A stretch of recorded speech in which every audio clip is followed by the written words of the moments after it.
Pemirsa Warga Yuris dimanapun sudah berada, pada siang hari ini merupakan siang yang penuh berkah karena di samping saya hadir seorang tokoh advokat nasional. Beliaunya telah malang melintang dunia advokasi dan berpengalaman di praktek pengajaraan. Pada kesempatan hari ini saya sengaja membahasnya dengan kita, yaitu beliaunya Bapak Profesor Dr. Haji Sunarno Ediwibowo. Selamat siang, Prof. Selamat siang, sehat? Sehat, Prof. Baik, terima kasih, Prof. Iya. Prof, kemarin Yuris Legal Indonesia melangsungkan penyumpahan advokat angkatan ke-9 di Pengadilan Tinggi Surabaya. Nah, dalam prosesi penyumpahan advokat itu ada beberapa hal, 7 kriteria. Nah, saya ingin membahasnya. Dan ini sesuai dengan Undang-Undang Advokat 18/2003 dan Surat Edaran Ketua Mahkamah Agung Republik Indonesia Nomor 1 Tahun 2009 menurut tata cara agama Islam dalam penyumpahan dan dari agama yang lain. Prof, dalam penyumpahan tersebut yang pertama adalah demi Allah saya bersumpah atau demi yang lain, itu maksudnya gimana, Prof? Maksudnya demi Allah itu berarti dia sumpah itu ya di depan Allah, depan Tuhan. Nah, ini kan di Indonesia ini ada Islam, ada Kristen, ada Katolik, ada Buddha, ada Hindu, ada Buddha ya. Itu sesuai dengan agamanya. Nah, itulah yang dinamakan sumpah. Sumpah itu ada kriterianya, ada isinya, ada apa yang disumpah. Sumpah itu yang jelas. Pertama kali ketika disumpah dia harus bertanggung jawab, harus jangan sampai bertentangan dengan Undang-Undang Dasar 45 maupun Pancasila. Nah, ini Pancasila ini adalah merupakan salah satu harus diterapkan di batin semua. Nah, kemudian sama itu pengacara itu ada kriteria lagi. Nah, contohnya dia tidak boleh menjanjikan, dia itu harus profesional, memberikan sesuatu pada hal-hal untuk kepentingan, untuk penanganan perkara tidak boleh. Kemudian di samping itu pengacara itu juga tidak diperbolehkan satu ya tadi menjanjikan sesuatu yang menang, proporsional aja. Nah, pengacara tak boleh menjanjikan, memberikan sesuatu tadi saya sampaikan di penegak hukum dan sebagainya. Nah, pengacara yang satu ini tidak boleh, yaitu tentang adanya kode etik juga, ada etika, ada moral, integritas. Berarti integritas sudah di atas tadi saya katakan, ada konsistensinya pada dia sebagai seorang advokat pengacara. Ya, Prof, saya melihat bahwa banyak dijumpai di publik bahwa advokat kita senior, salah satunya sebutlah Fredrik Gunadi, sebutlah Bapak Uci Kaligis, dan yang terakhir ada Alvin Lim yang bersangkutan ditahan. Apakah potret fakta ini merupakan karena dia melanggar sumpah atau karena apa, Prof? Sehingga sampai terjerat kasus tersebut? Pertanyaannya yang hebat. Yang melanggar sumpah yang kriteria itu yang saya sampaikan, tidak boleh menjanjikan, tidak boleh menjanjikan kemenangan, tidak boleh memberikan sesuatu apapun untuk kemenangan ya tadi, yaitu memang gratifikasi dalam arti demikian. Kalau kita bicara gratifikasi, berarti ada hubungannya dengan tindak pidana korupsi, penyuapan. Siapa yang suap, saya yang nyuap, itu kena main-main. Ancamannya bisa ditahan karena lebih dari 5 tahun. Ya, baik. Kalau di item poin ke-5 berbunyi bahwa saya dalam menjalankan tugas profesi di dalam maupun di luar pengadilan tidak akan memberikan atau menjanjikan sesuatu kepada hakim, pejabat pengadilan atau pejabat lainnya agar memenangkan atau menguntungkan bagi perkara lain yang sedang atau akan saya tangani. Artinya seperti apa ini, Prof? Sehingga begitu bermakna sekali. Ya, itulah yang menjadi persoalan sekarang ini banyak. Bagi hakim tangkap, hakim tinggi, hakim tingkat pengadilan, ya karena ya tadi dijanjikan sesuatu, tapi lebih baik seorang pengacara proporsional aja. Kita itu jangan sampai di pengadilan itu nggak ada adil. Pokoknya bagaimana cara menang. Nah, kalau cara menang ini akan terjadi seperti apa yang disampaikan oleh Pak Dr. Rohman. Ini Pak Dr. Rohman, itu berarti menjanjikan. Berarti apa? Berarti sumpah lagi, janganlah apa yang disumpah ya di depan ketua pengadilan tinggi demi Allah dan semua agama itu yang saya sampaikan, nama agama itu sudah bersumpah. Kenapa? Sumpah itu bukan pada ketua pengadilan tinggi loh. Ketua pengadilan tinggi itu hanya menyaksikan. Dia itu sumpah pada Allah, pada Tuhan. Ya, kalau dia sumpah pada Tuhan, nah ini makanya sumpah itu tidak bisa jatuh dari siapapun. Karena sumpah itu melekat pada batinnya, pada pikirannya, pada dirinya. Untuk sebagai salah satu yang saya katakan tadi, membangun suatu moralitinya, membangun suatu integritasnya, ya, membangun salah satu yaitu tadi yang berhubungan dengan suap menyuap. Ya, memang menarik sekali terkait kasus perilaku advokat. Ini di poin ke-6 Ya. itu berbunyi bahwa saya akan menjaga tingkah laku saya dan akan menjalankan kewajiban saya sesuai dengan kehormatan, martabat dan tanggung jawab saya sebagai advokat. Nah, kalau melihat di sini kami melihat ada sesuatu praktek advokat. Anak advokat muda saat ini kan ketika setelah mengikuti sebuah pendidikan advokat, kemudian magang, kemudian diangkat oleh organisasi dan terakhir bersumpah di hadapan pengadilan tinggi. Nah, ini mereka sepertinya kejar tayang ingin cepat kaya. Dan kita pertama apa yang dinamakan excellent morality. Jadi salah satu moral yang ditinggikan pertama. Jadi tingkah lakunya. Jangan dalam macam cara ditempuh. Segala sesuatu macam cara ditempuh dengan cara apapun itu tidak boleh.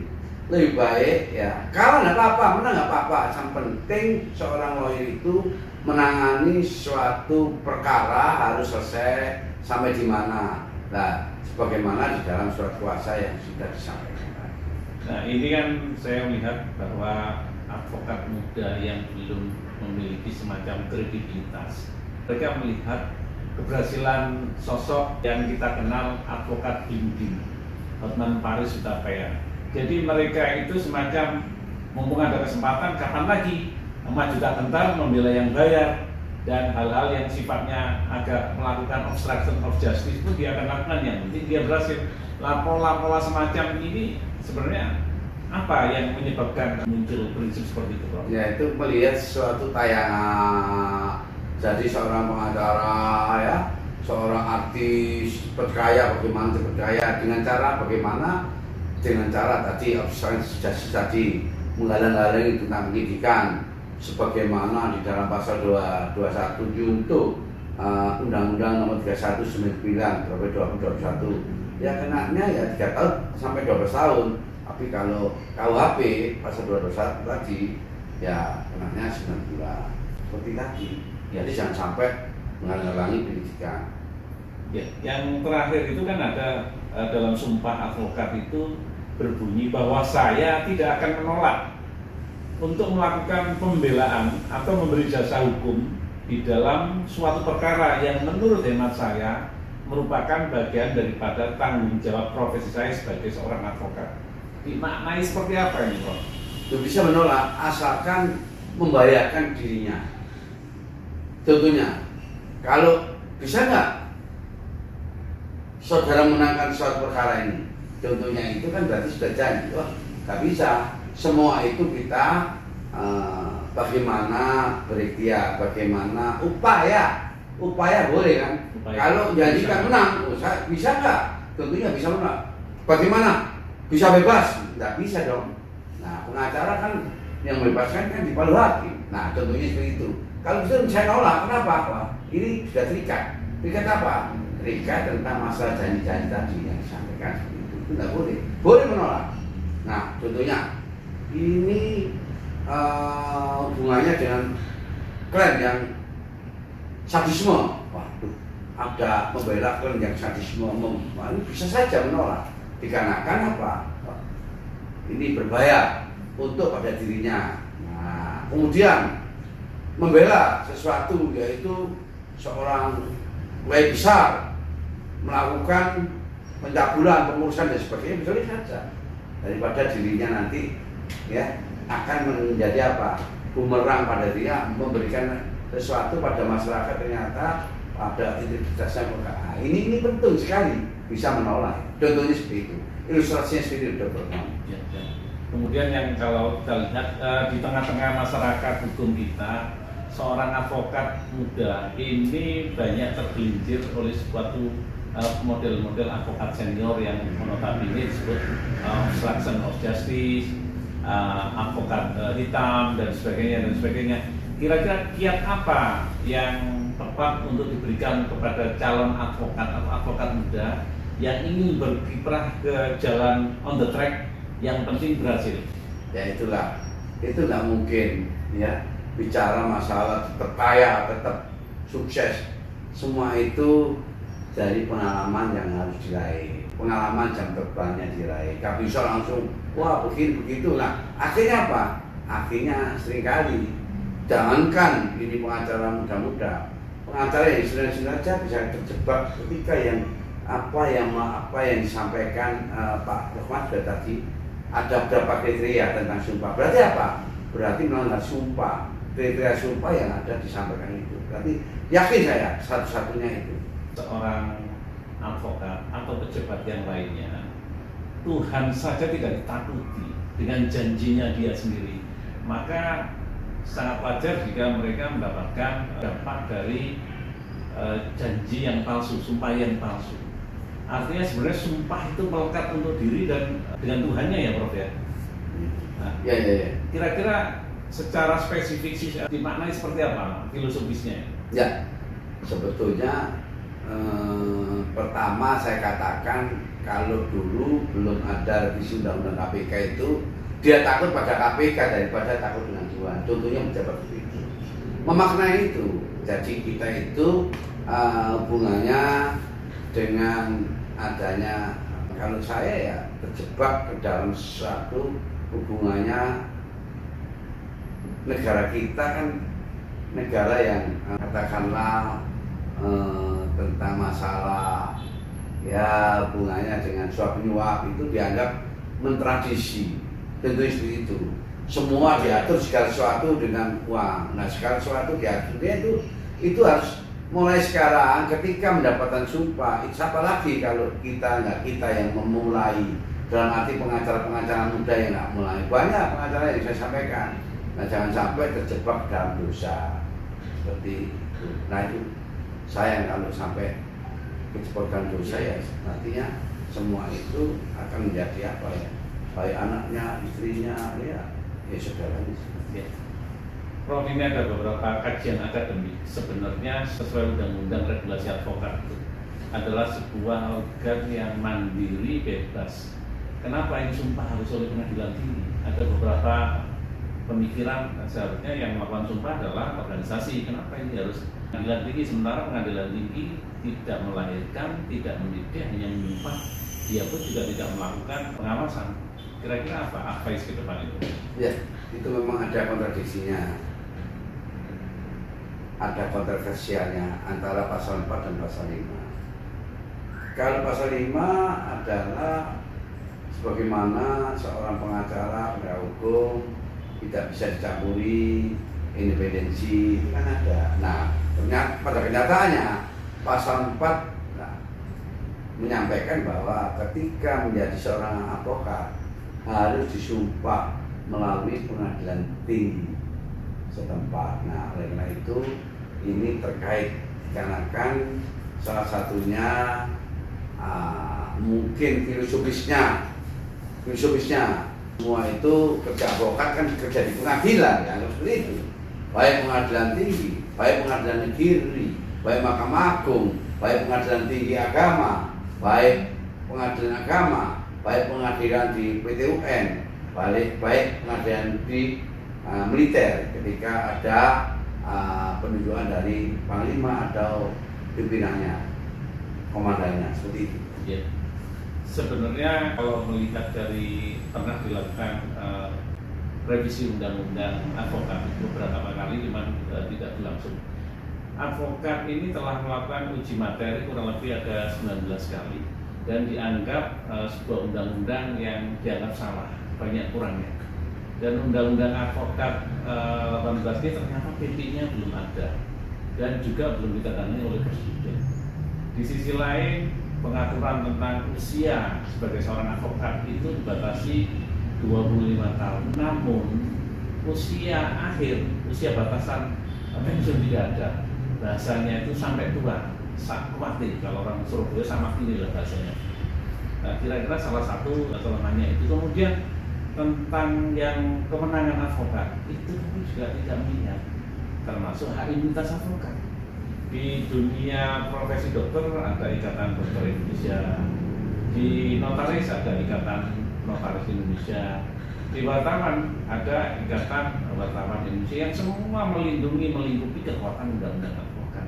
Sementara advokat ini adalah penegak hukum, namun tidak mampu melindungi dirinya sendiri. Apa kira-kira Prof yang bisa diberikan sumbangsi kepada bangsa dan negara melalui penegakan hukum undang-undang advokat itu, Prof? Ya, memang seorang pengacara mulai dari Peradi, mulai dari AI, Kadin, dan HAPI, ya toh, dan semuanya yang ada di dalam pasal 32 dalam Undang-Undang 18/2003. Nah, kelihatannya pengacara itu nggak bisa jadi satu wadah. Nah, dari tidak bisa satu wadah inilah, memang kalau sudah pengacara kuat, ya toh, wah berbahaya. Jadi oleh karena itu adalah merupakan hak berhubungan dengan hak asasinya, hak untuk hidup. Dikarenakan pengacara nggak dibayar oleh negara meskipun undang-undang.